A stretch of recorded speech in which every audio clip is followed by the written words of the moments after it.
มาบัดนี้หันมาฟังเรื่องเข้ามาขอเราให้คนเห็นไผบ่เป็นคือเขากะยาท่านใจห่อนบ่ท่านกินปูนก้อนลงในคอท้องอย่าปวนสิขอเว้าเรื่องมวนท่านพื้นบ้านหมู่เขาเลื่อมแทนคุณพ่อเจ้ากับทั้งแม่รอกมันดาเห็นกับตาคักลูกผู้ชายก็เสียจอยอยู่ทางเมืองอยู่บนข่อยง่อยมูนบ้านแคมฟังพยาบหูผมสิเว้าแม่นเล่ามามีหมอหนึ่งนั้นแม่ป้าผู้เป็นพ่อนั้นเล่าตาย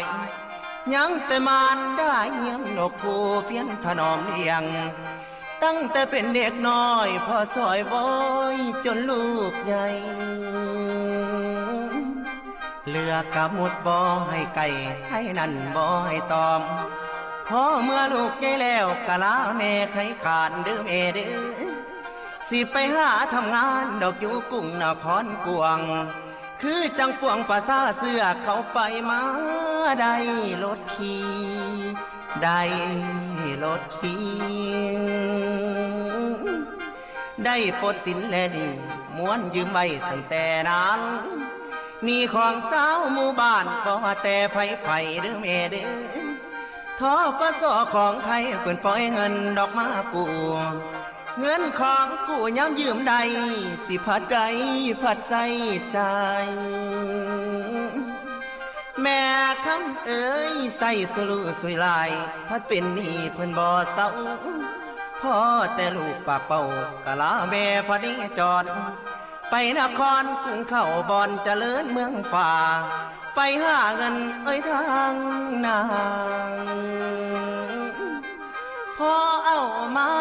ได้ใส่ใจก็เลยขาเคลื่อนใหญ่นอกไปเข้าแม่นสู่กรุงกะสมความมาดมุ่งคือดังมาโนหมายเด้อเด้อเงินเดือนหลายก็พอควรแต่ละเดือนนั้นพอใส่มีแต่เก็บกำไว้เดือนใดๆบ่เอื้อเอาบ่เอื้อเอาโอ้ยสิฝากให้แม่เจ้าผู้เล่าท่าดอกอยู่เฮือนน้อยก็ไปพบเพื่อนใส่ใจบอกเคยอดเด้อแม่เด้อกินกับกินบ่ยอมลดแต่ละเดือนลดกินเกี่ยงคิดกับเสานั้นกินเลี้ยงจัดงานอย่างบ่ได้วาง